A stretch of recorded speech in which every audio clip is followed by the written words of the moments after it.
Nandito ka na naman sa proyekto kong bahay sa halagang $1,000 kung saan nagtayo ako ng 2 palapag na light frame house at 50 metro kwadrado ang laki. Ang ganitong gusali ay maaring gawing bahay bakasyunan, unang istruktura sa bagong lupa o guest house. Inabot ng ilang taon bago maisip at magawa ang pinakamurang paraan ng pagtatayo. Ipapakita ko lang dito ang mahalagang bahagi. Ang mga solusyon sa konstruksyon ay napatunayan na. Halos lahat ng video tungkol sa pagtatayo ng bahay sa halagang $1,000 ay nag-viral sa internet, kaya ibig sabihin, kailangan ito ng lahat. Naniniwala akong mapupuno ang mga lupain na magaganda, napakamura at komportableng bahay sa post-Soviet na rehiyon at maabot ito ng lahat. Para maabot ang pangarap, iwasan ang katamaran at paghusayin ang pagtitipid at pagbili ng murang materyales. Sa hinaharap, ang projektong ito ay makakatulong sa pagpapaganda ng paligid at katawan. Ikukuwento ko ang mga bagong proyekto, kalagayan nila ngayon, at paano nila nalampasan ng taglamig. Pinakamahalaga, ibubunyag ko kung magkano talaga ang nagastos. Pag-uusapan natin lahat ito. Kamusta sa lahat? Ang lumang Mogilev Planner ay mabilis at maasang ginagawang maganda at makinis ang mga magaspang na tabla. Hindi unang klase ang lahat ng kahoy na ginamit. Binili itong hilaw at pinatuyo ng maraming taon sa ilalim ng bubong. Nang binili ito, ang unang klaseng tabla sa Belarus ay nasa $100 kada kubiko metro. Itong material nito ay parang mga tira-tira lang mula sa mas malaking projektong konstruksyon at ang pinakamataas na presyo nito ay mga $60 lang. Sa pagpapatuyo at pagproseso nito, bukod sa sarili kong pagod, wala na akong ibang ginastos. Kaya ang mga nakuha kong tuyong tabla at kahoy ay nagkakahalaga ng $60 bawat kubiko metro. Iyan ay mga 6,000 Russian ruble sa panahon ng paglabas ng video na ito. Panahon ng tagsibol, 2024. Sige, simulan mo na. Nang binili namin ang mga tabla, iba ang presyo nito sa rubles dati.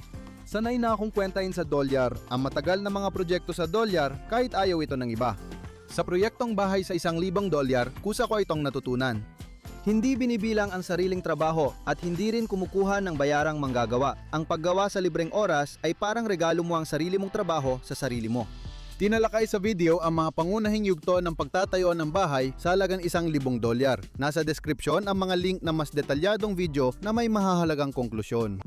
Ang structural elements ng unang palapag na balangkas ay gawa sa pseudo beam. Tinawag kong box type ang mga bigang ito. Pinagdikit gamit ang tornilyo mula sa 4 na piraso ng 1-inch na tabla at may metal na bahagi. Pagkatapos gamitan ng grinder na may flap disc, naging parang solidong kahoy na may sukat na 17 by 17 cm. Karamihan ng metal na ginamit ay libreng scrap metal. Sobrang nagustuhan ko ang epekto ng pagproseso ng pseudo beam gamit ang flap disc. Kaya nadala ko at pareho kong inihanda ang mga biga at ang 1 pulgadang tabla na inilatag sa ibabaw ng mga ito sa parehong paraan. Sa buong latag ng kahoy, 14 lang ang nagamit ko at inilagay sa pinakamaliit na pag-itan dahil gagamit ako ng ondulay na bubong. Kung pinaplanar ko lahat, nabawasan ng 5 mm ang kapal ng tabla. Pero ang grinder ay konti lang ang natanggal, halos di naapektuhan ng tibay. Nagkaroon din ng authentic na itsura na parang mano-manong tinabasang mga tabla. Pinakinis ko ang kahoy gamit ang makina para sa lat at tabla para sa eaves ng bubong. Para maiba at makapagpahinga mula sa grinder. Yung mga kahoy na ginamit ko sa truss, ginamitan ko rin ng grinder. Plano kong iwang bukas ang mga biga, sahig at truss, kaya makakabuti sa kanila ang itsurang hinubog ng kamay. Gumawa ako ng truss para sa ikalawang semi-attic gamit ang kahoy na 50 by 50. Dahil lahat ng mga tabla na 50 by 150 ay nagamit na para sa mga biga ng pagitan ng mga palapag. Mas madalas kong inilagay ang mga biga kaya sapat na ang tablang 25 para sa sahig. Nang tinapos ang harapan, sobrang baluktot at parang hilaw na kahoy na lang ang natirang tabla. Kaya nagpasya kaming pagpatong-patungin ito. Hindi ko alam ang tawag sa ganitong pagkakabit pero madalas ko itong makita sa mga Amerikanong pelikulang kuboy. Tungkol sa dekoratibo at antiseptikong pagproseso ng kahoy, nais kong idiin na maraming halos libreng paraan para dito. Mula pagbabad gamit lumang langis ng makina hanggang pagsunog at iba pang paraan sa pagitan. Kahit ang pinakamaliit na tira-tirang kahoy ay nagagamit din. Para sa pagsunog, kadalasang ginagamit ang gas na kailangang bilhin. Para hindi na bumili ng gas, pwedeng gumawa ng libreng pyrolysis gas mula sa mga hindi na kailangang kahoy at gamitin ito sa pagsunog. Ang byproduct ng ganitong proseso ay uling na pwedeng gamitin sa barbecue. Ibig sabihin, pwede ka pang kumita. Ang uling kapag binili mo ay hindi rin mura. Libre kong nakuha ang plastic na tatsulok na frame na walang salamin. Dahil isa itong palpak na reject. Parang ginamit lang ito pang practice ang mga kanto nito.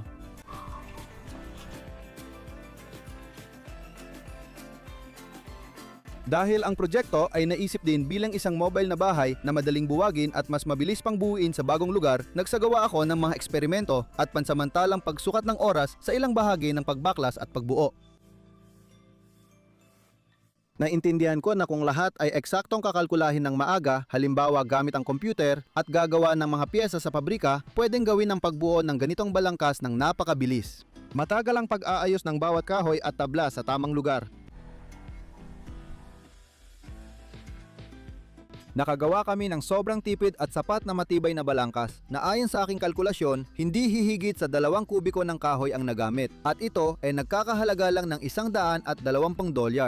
Sabihin nating may 10 pa para sa pangkabit, kaya 130 lahat o mas mababa pa sa 13,000 Russian rubles.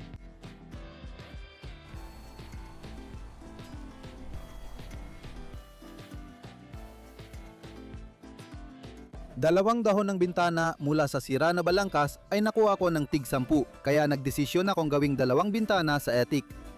Tinapos namin agad ang ilalim at gilid ng bubong para mas madaling gumalaw sa mga purlins bago ikabit ang bubong.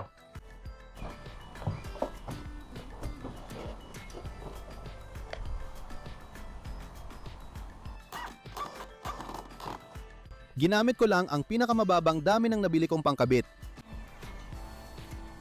Para sa bubong, gumamit ako ng Penoplex Extruded Polystyrene Foam Sheets. Pininturahan ko ito ng murang exterior paint at pinagdikit-dikit ng pahaba ayon sa sukat ng bubong.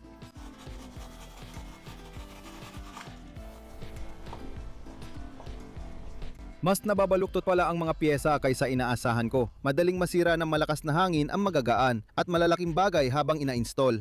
Matapos pag-isipan, nagpasya akong maglagay ng kahoy sa isang gilid. Sa ganitong paraan, naging mas matatag ang piyesa ng bubong.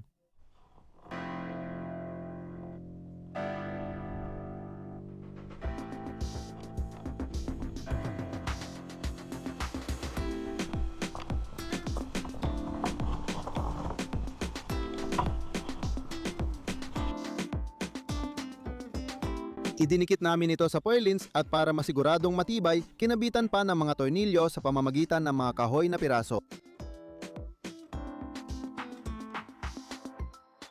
Sa totoo lang, naging kontento ako sa resulta, kaya nagputol at nagkatampa ako ng mas maraming kahoy mula sa mga tabla at pinahiran ng sariling gawa kong antiseptiko.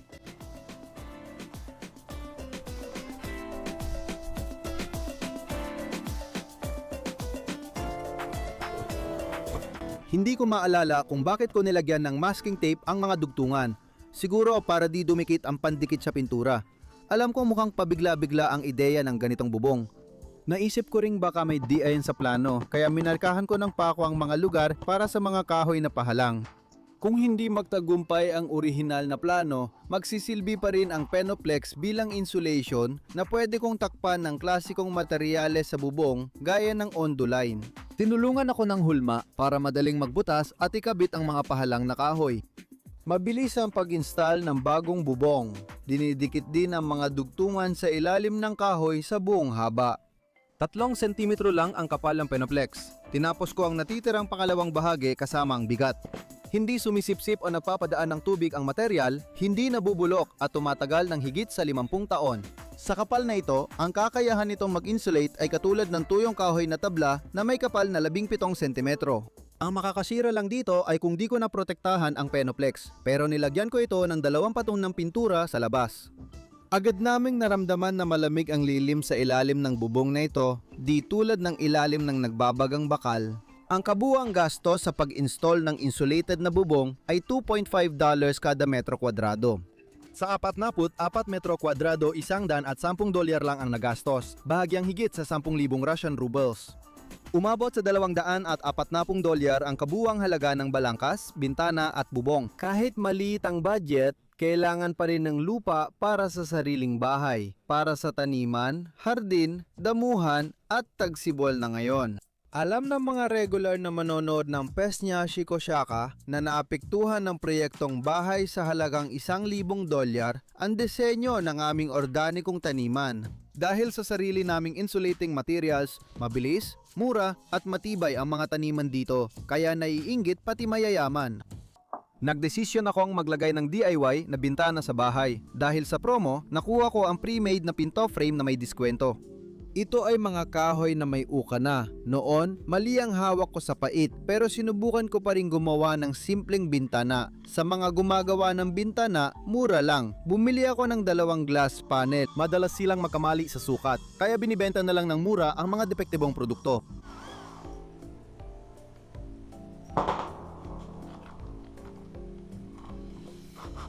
Pinagkabit ko ang mga bahagi ng frame gamit ang tornilyo para sa muebles.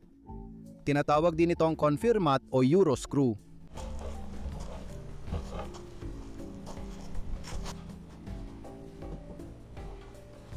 Idinikit ko ang salamin sa frame gamit ang malinaw na silicone sealant.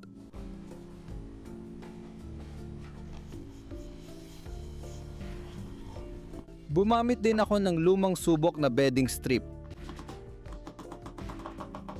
Di nagtagal, naupo ako sa tabi ng bintanang ako ang gumawa, ginastusan ng $9 at 1 oras. Naglabas ako ng video na sumabog sa internet. Nagsabi ang mga tao na dapat nabubuksan ang bintana, pero hindi lahat kayang bumili ng murang double glaze na salamin. Wala akong magawa, kaya gumawa ako ng isa pang bintana. Mabilis kong ginamit ang luma noong tumpak na Mogilev planner at hindi masyadong magandang tabla para gumawa ng kalibradong kahoy, saka sinimulan ko ng buuin ang frame. Gumamit pa rin ako ng parehong confirmat. Una kong ginawa ang frame tapos ang sash. Layunin naming hindi lang gumawa ng murang bintana, kundi bintanang madaling gawin ng kahit sino. Kahit walang karanasan sa woodworking, gamit lang simpleng dekuryenteng tools at sariling gawa na glass panel. Kung hindi ka masyadong nagtitipid tulad ko, pwede ka namang bumili ng handa ng kahoy. Sa ganitong kaso, hindi mo na kailangan ng kahit anong makina para gumawa. Mas pinadali ang lahat gamit ang mga bisagra.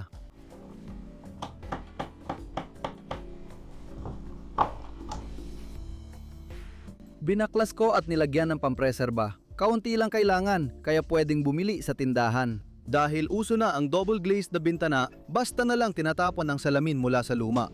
Madaling makahanap ng libre. Bilang mga distansyador ng salamin, dinamit ko ang pinakamakipot na cable channel. Binutasan ko ng maliliit na butas ang takip, nilagyan ng silica gel para hindi maghamog ang bintana at dinikit lahat gamit malinaw na silikon.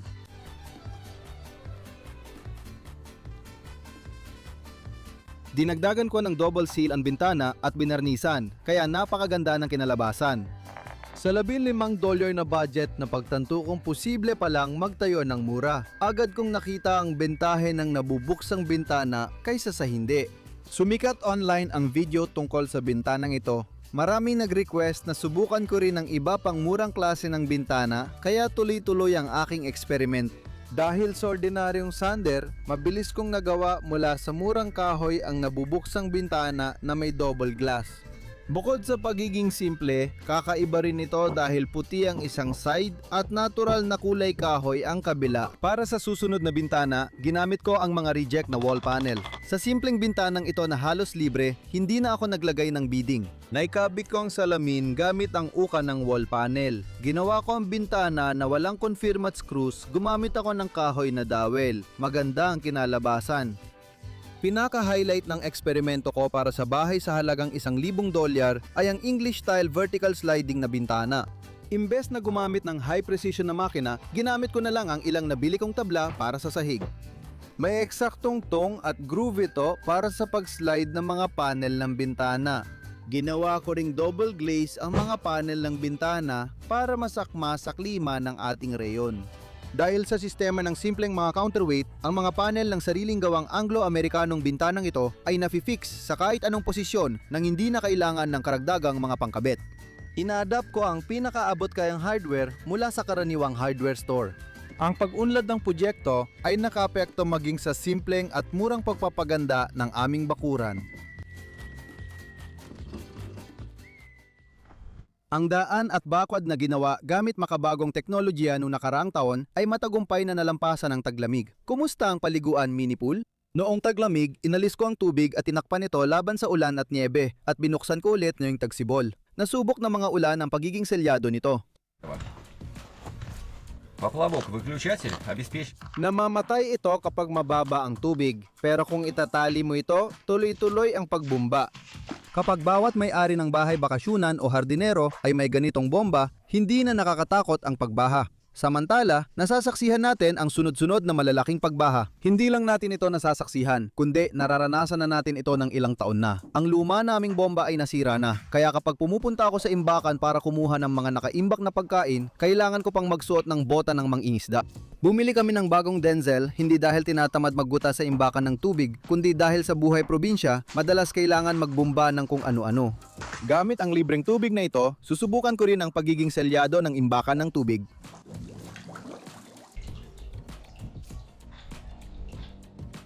Napupuno ang imbakan ng tubig sa harap ng ating mga mata. Kung hindi ito sa silong, para ito sa pandilig.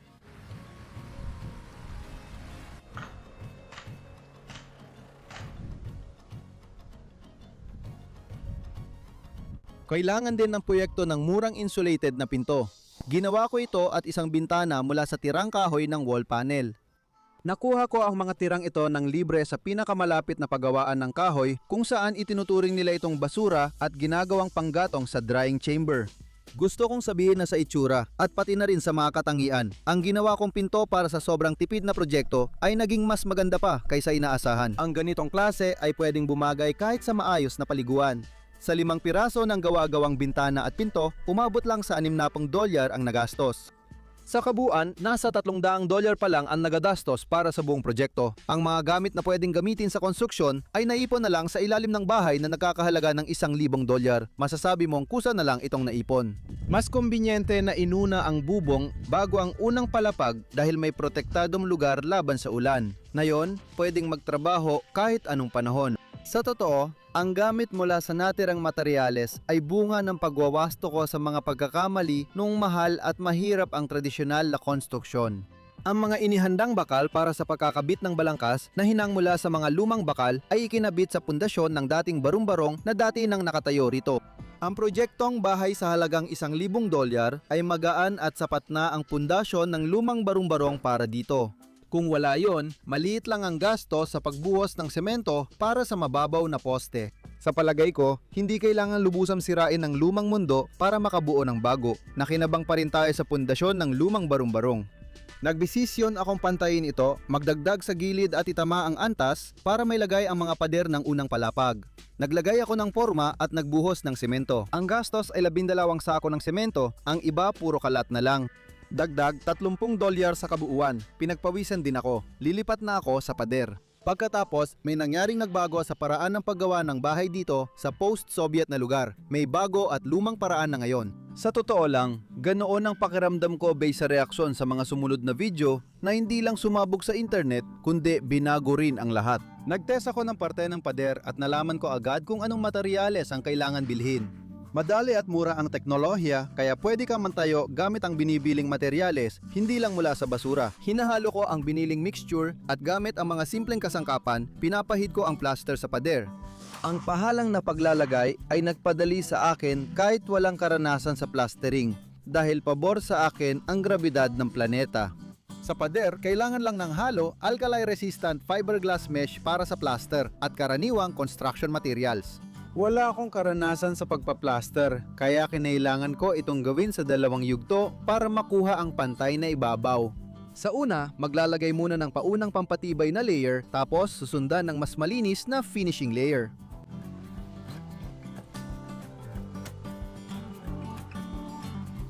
Pinapatibay ko muna ang isang gilid ng materyales tapos pag tumigas na, iniikot ko at inuulit sa kabila. Habang nadaragdagan ang square meters, mas pantay at maayos ang resulta.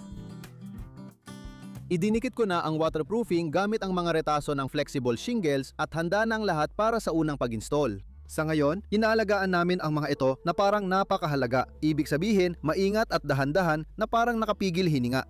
Matutuwa ako kung may konting pinansyal na suporta sa mga tipid na eksperimento ko sa PES niya Shikoshaka dahil halos walang monetization sa YouTube. Pwede itong gawin sa sponsorship button sa YouTube.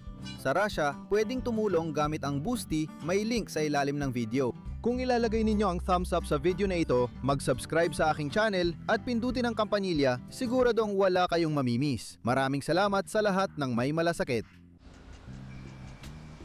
At heto na, ang unang makabago na pader ay handa na. Kahit na wala akong karanasan, naging sapat ang pagkakapantay ng ibabaw para agad na may lagay ang finishing na patong. Bilang finishing, gumamit ako ng dekoratibong patong na may maliliit na bato at dahil pantay ang mga pader, naipahid ko ito sa unang subok ng maayos. Pakiramdam ko, malapit nang mawalan ng trabaho ang mga profesional na taga-plaster na pahirap sa kliyente dahil kahit simpleng may bahay ay kayang gumawa ng ganitong pader.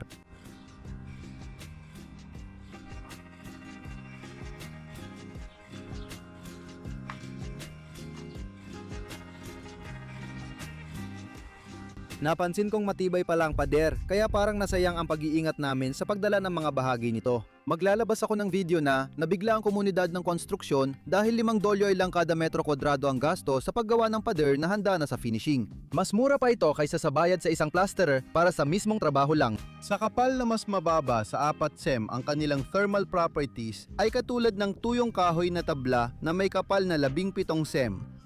Kung mas papalakihin pa, mas mainit pa ang pader kaysa pinakamainit na bahay na kahoy. Pero okay na sa akin ito. Mabilis na nagawa ang mga sumunod na pyesa, parang mainit na pandesal. Mabilis nagbigay ng pantay na ibabaw ang horizontal na pagplaster kahit sa unang patong at nakatipid pa sa kabuuang gastos. Naka-assemble na ako ng matibay pero magaan na pader mag-isa. Kapag dalawa kayo, parang pista na, hindi na trabaho. Habang may positibong komento na makakatulong ang teknolohiyang ito sa gustong magpatayo ng bahay, lumabas din ang puna na mali, hindi matibay at hindi mapagkakatiwalaan ito. Matagal kong inisip ang ganitong mga komento at napagtanto kong gawa ito ng mga tamad na sanay magdahilan sa walang ginagawa. Madaling idahilan ang walang sapat na pera, kalagayan ng mundo at mahal na utang para sabihing hindi ka makakapagpatayo ng kahit ano. Naiintindihan ko kung gaano nakakainis kapag halimbawa ang asawa mo ay nagsisimulang magreklamo. Что, эй, чувак, да ведь можно строить с копеечным бюджетом, посмотри. Hindi ko na pinapansin ang masasamang komento ng ganitong tao. Magpatayo ka ng kulungan ng manok para maniwala ka sa sarili mong kakayahan. Kabuang gastos sa pader ng unang palapag ay di lalampas sa $200. Sa ngayon, $530 o di hihigit sa 50,000 rubles na ang nagastos sa yugtong ito. Para sa misyon, kapag nagsimula siyang gumawa ng kahit ano, nagsisimula ang lahat at napakahalaga nito. Talagang mahalaga ito at napakahalaga talaga. Extruded polystyrene foam na Penoplex ang pangunahing material para sa maiinit na pader na dinala ko ulit gamit ang trunk ng kotse. Napansin ko na malaking bahagi ng construction budget ay para sa utilities, kaya iniiwasan ang paggamit ng mamahaling tubo. Nagpasya akong ilagay ang lahat ng mga pasilidad hindi sa loob ng bahay kundi sa labas nito. Batay sa aking karanasan sa pagtatayo ng pader, lilipat ako sa bagong antas at sisimulan ang paggawa ng panlabas na paliguan gamit ang walang balangkas na teknolohiya. Bago gamitin ang makinis na Penoplex sheet, kailangan muna itong gaspangin. Sa wakas, alam na ng mga neural network ng YouTube kung anong teknolohiya ang makakatulong sa atin. Naisip ko ang ideya ng halos libreng dekorasyon ng pader gamit ang pinakamurang pandikit para sa tiles.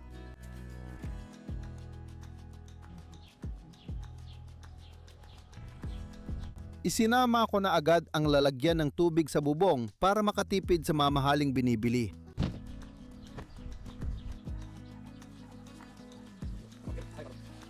Nailagay na ang lalagyan sa itaas. Pakiramdam ko ay parang si Yuri Gagarin na umabot sa taas ng shower na malapit sa mga bituin. Ginawa ko ang palibot ng pinto gamit ang murang tubo ng imburnal. Mga pare, pwede na tayong huminga ng maluwag at maligo. Ang saya talaga. Mas nauna pa kaysa sa shower, gumawa rin ako ng outdoor na Euro toilet na 70% gawa sa FPPS. Sobrang simple lang talaga. Kaya ng mga anak namin buuin ito. Sinubukan ko lang ang matagal ko ng ideya at nabaluktot ko ang Penoplex para gawing puso ng istrukturang ito. Dahil sa compact na laki at fan heater, lading mainit at magagamit buong taon ang Euro Toilet. Malalaman ninyo kung bakit Euro Toilet ang tawag dito kapag napanood ang detalyadong video sa ibaba, pati na rin ang video tungkol sa shower.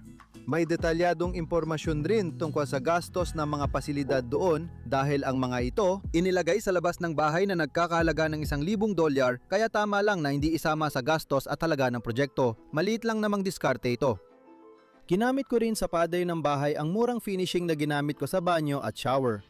Dahil sa paggawa ng pader at paggaling ko sa pagplaster, naging mas tipid ang plaster at pandikit na gamit sa pag-reinforce.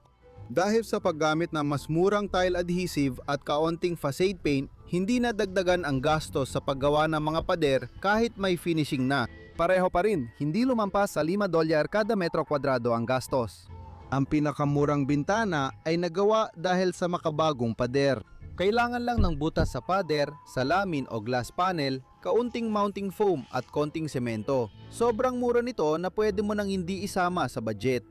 Mainit na ang mga pader ng bahay, kaya kailangan na lang ng mura at madaling gawing mainit na sahig. Basag na ladrilyo mula sa construction site at buhangin mula sa ilog. Libreng tubig mula sa silong. Ginawa na ng tubig at grabidad ang trabaho nila. Napuno ng buhangin ang mga puwang sa pagitan ng ladrilyo at konkreto. Gumawa ako ng paunang pagpatag sa pundasyon ng magiging sahig at nagsimula na akong magsiksik. Para mapahirap ng konti ang sobrang simpleng paraan, bumibili ako ng 3 cm kapal na Penoplex Comfort. Kasya lahat ng materyales para sa sahig sa trunk. Kinikiskis ko ang isang side ng mga sheet gamit ang metal brush. Noon, hindi ko pa alam na mas madaling magpagaspang gamit ang talim ng lagari na tinanggal sa hawakan. At hindi ko rin alam na mayroon palang sadyang magaspang na Penoplex na tinatawag na Penoplex Spader. Sinisigurado kong pantay at siksik ang ibabaw. Milalatagan ko ito ng insulation sheet at dinidikit ang dugtungan gamit ang polyurethane construction foam adhesive. Ginamit ko rin ito sa pagdikit ng EPPS sa mga naunang hakbang. Pinuputol ko ang tumigas na pandikit at nilalagyan ng waterproofing ang mga dugtungan. Hindi talaga nagpapadaan ng tubig ang Penoplex, pero napansin ko na ang foam sa dugtungan ay maaring magpadaan ng kaunting tubig. Napansin ko ito habang inaayos ang ilang problema sa murang bubong. Paalam na muna ako. Bukod sa pagiging insulator, epektibong waterproofing din ang Penoplex. Sa sahig na nasa lupa, kailangan talaga ng waterproofing. Halos pareho rin ang proseso sa pader. Mere-reinforce ko lang agad at pinapantay sa malilit na bahagi kaya nagiging maayos at sistematiko ang proseso. Sahig ito kaya fiberglass mesh para sa skrid ang gamit ko na mas malaki ang butas. 2 patong ang reinforcement ko para mas matibay ang ibabaw. Mabilis kong nagawa ang isang mainit-init na sahig na sapat ang kapatagan halimbawa para sa paglalagay ng ceramic tiles. Ang dami ng materyales para sa sahig ay kapareho lang ng sa mga pader. Ang sahig ay nagkakahalaga rin ng $5 bawat metro kwadrado. Sa 25 metro kwadrado ng buong unang palapag, umabot ng $100 at $25 ang nagastos. Yan ay mga 12,000 Russian rubles at umabot na ng $600 at $55 para sa buong proyekto. Kadalasan hindi gaanong pinapansin ang apron. Dahil nasa labas ito ng bahay, hindi ko ito isinama sa budget. Habang ginagamit ko ang Penoplex, mas marami akong natutuklasan dito. Nakakatulong ang energy efficiency nito sa pagtitipid sa pagpainit at pagpapalamig. Kung hindi mahigpit ang budget, mas mainam gumamit ng makapal na panel para sa komportableng bahay na may tamang temperatura at halumigmig. Ganito karami ang materyales na kailangan para maging selyado agad ang sahig ng balkonahe. Mas mabilis pagaspangin gamit ang talim ng lagari kaysa wire brush. Ito lang ang beses na gumamit ako ng 5 cm Penoplex, hindi 3. Tandaan, taon-taon tumataas ang presyo ng gas at kuryente. Sa mga bahay na may balangkas at mineral wool insulation, maaaring pumasok ang hangin sa pader. Isa pa sa konsepto ng proyekto ko ay lahat ng piyesa ay pwedeng gawin sa garahe kahit taglamig at mabilis ikabit. Malinaw itong ipinapakita ng mga eksena. Ang mainit na sahig ay $7 bawat metro kwadrado kaya $60 ang halaga para sa 8.5 metro kwadradong bukas na balkonahe. Sa kabuuan, para sa proyekto ng bahay sa halagang $1,000 na yung tagsibol ng 2,024 na gastos ng $715 na katumbas ng humigit kumulang 70,000 Russian rubles. Sa mga lugar na may biga sa ilalim ng sahig, naglagay ako ng kahoy para masigurong tama ang hilig at ibabaw ng daluyan ng tubig. Dahil ang mga elemento ay nakapatong sa biga, para sa akin hindi lang ito selyadong sahig, kundi nagsisilbing pagitan ng mga palapag. Kung walang pantakip na tabla, ganito rin ang itsura nito. Matibay ang pakiramdam kapag tinatapakan. Dahil sa pagyusbong ng mga video ng proyektong ito sa YouTube, nakatagpo ako ng mga bagong kaibigan at kasamahan, kadalasang nagsisimula sa paggawa ng matibay na palikuran gamit ang Penoplex. Ang kaibigang si Constantine mula sa channel na Batyana Usadba, matapos niyang gumawa ng insulated na pinto mula sa Penoplex na parang sa isang kwento, ay nagplano ng isang napakalaking karugtong sa bahay na mas malaki pa kaysa sa mismong bahay. Tinulungan ko siya kahit hindi ko kayang sumugal. Ginamit ni Constantine ang Penoplex Comfort, 100 milimetro bilang pangunahing materyales sa pader.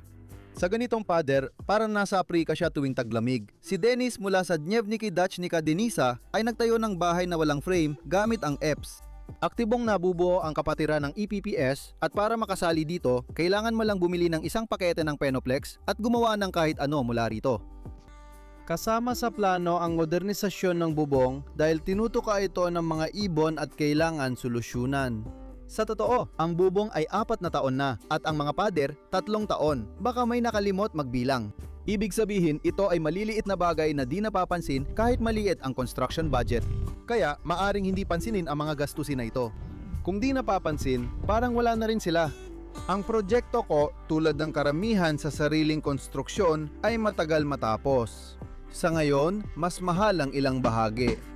Halimbawa, dahil sa pandaigdigang inflasyon. Naniniwala akong tagumpay pa rin ito, lalo na't may natitirang pondo para ipagpatuloy. Kung marami pa kayong tanong, panoorin ninyo ang mga video sa ibaba para mabawasan ang inyong katanungan. Para sa ganitong maliit na budget, marami na talagang nagawa. Mag-like at mag-subscribe sa Pesnyashi Koshaka channel, pati sa Zen, TikTok at Instagram. Lahat ng link nasa ibaba. Pindutin ang kampanilya para updated kayo. Naway maghari ang kapayapaan sa mundo. Salamat!